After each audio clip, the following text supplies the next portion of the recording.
30 ವರ್ಷದ ಬಳಿಕ ಈ 3 ರಾಶಿಗಳಿಗೆ ರಾಜಯೋಗ, ಗುರುಬಲ, ಅದೃಷ್ಟ ಲಕ್ಷ್ಮಿಯ ಒಂದು ಅನುಗ್ರಹ ಎಲ್ಲವೂ ಆಗುತ್ತದೆ. 30 ವರ್ಷಗಳ ನಂತರ ಈ ಅದೃಷ್ಟ ರಾಜಯೋಗ ಗುರುಬಲ ಪಡೆಯುತ್ತಿರುವಂತಹ ರಾಶಿಗಳು ಯಾವುದು? ಬನ್ನಿ ಇವತ್ತಿನ ಮಾಹಿತಿಯಲ್ಲಿ ಸಂಪೂರ್ಣವಾಗಿ ತಿಳಿಸಿಕೊಡ್ತೀನಿ. ಅದಕ್ಕಿಂತ ಮೊದಲು ಅದೃಷ್ಟ ಧಾರೆ ಫೇಸ್ಬುಕ್ ಪೇಜನ್ನು ನೀವು ಇನ್ನೂ ಫಾಲೋ ಮಾಡ್ತಿಲ್ಲ ಅಂದರೆ ಮೊದಲು ನಮ್ಮ ಪೇಜನ್ನು ಫಾಲೋ ಮಾಡಿ.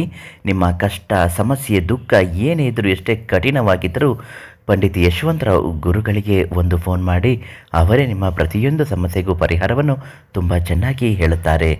ಗುರುಗಳು ಕೊಡುವಂತಹ ಈ ಒಂದು ಪರಿಹಾರ ಕ್ರಮದ ತಂತ್ರದಲ್ಲಿ ಅನೇಕ ದೈವಶಕ್ತಿ ಮಾಹಿತಿ ಇರುತ್ತದೆ. ಎಷ್ಟೋ ಜನರಿಗೆ ಆರ್ಥಿಕ ಅಭಿವೃದ್ಧಿ, ಮನೆಯಲ್ಲಿ ಬಡತನ, ಅನಾರೋಗ್ಯದ ಪರಿಸ್ಥಿತಿ ಎಲ್ಲವೂ ಇರುತ್ತೆ. 30 ವರ್ಷದ ಬಳಿಕ ಈ 3 ರಾಶಿಗಳಿಗೆ ಇಂತಹ ಸಮಸ್ಯೆಗಳೆಲ್ಲವೂ ತೊಳೆದು ಹೋಗುತ್ತದೆ. ಅದರಲ್ಲೂ ಪ್ರಮುಖವಾಗಿ ವ್ಯಾಪಾರದಲ್ಲಿ ದೊಡ್ಡ ಮಟ್ಟದ ಅಭಿವೃದ್ಧಿಯನ್ನು ಪಡೆಯುತ್ತೀರಾ. ಕೆಲಸಕ್ಕೆ ಹೋಗುತ್ತಿರುವವರಿಗೆ ಒಂದು ಒಳ್ಳೆಯ ರೀತಿಯಾದಂತಹ ಪ್ರಮೋಷನ್ಗಳು ಆಗುತ್ತದೆ. ಇನ್ನು ಎರಡನೆಯದಾಗಿ ನಿಮ್ಮ ಮನೆಯಲ್ಲಿ ಏಳಿಗೆ ಆಗುವಂತಹ ಶುಭ ಕಾರ್ಯಗಳು ನೆರವೇರುತ್ತೆ.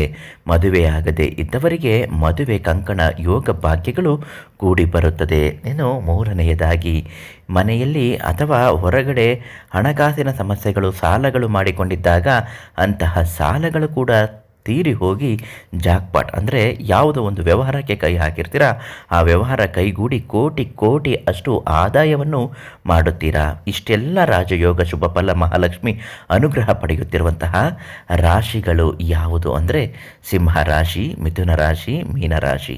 ಹೌದು, ಇನ್ನುಳಿದ ಬೇರೆ ರಾಶಿಗಳ ಜನ್ಮ ಜಾತಕದ ಭವಿಷ್ಯವನ್ನು ತಿಳಿದುಕೊಳ್ಳಬೇಕು ಅನ್ನುವುದಾದರೆ ಈ ತಕ್ಷಣ ಮತ್ತು ನಿಮ್ಮ ಸಂಕಷ್ಟಗಳ ನಿವಾರಣೆಗಳು ಆಗಬೇಕು ಅಂದರೆ ನೀವು ಪಂಡಿತ್ ಯಶವಂತರಾವ್ ಗುರುಗಳಿಗೆ ಒಂದು ಫೋನ್ ಮಾಡಿ. ತುಂಬ ಚೆನ್ನಾಗಿ ಪರಿಹಾರ ಹೇಳ್ತಾರೆ. ಮುಂದಿನ ಭವಿಷ್ಯವನ್ನು ಇದ್ದದ್ದು ಇದ್ದಾಗೆ ಹೇಳ್ತಾರೆ. ತುಂಬ ಒಳ್ಳೆಯದಾಗುತ್ತೆ.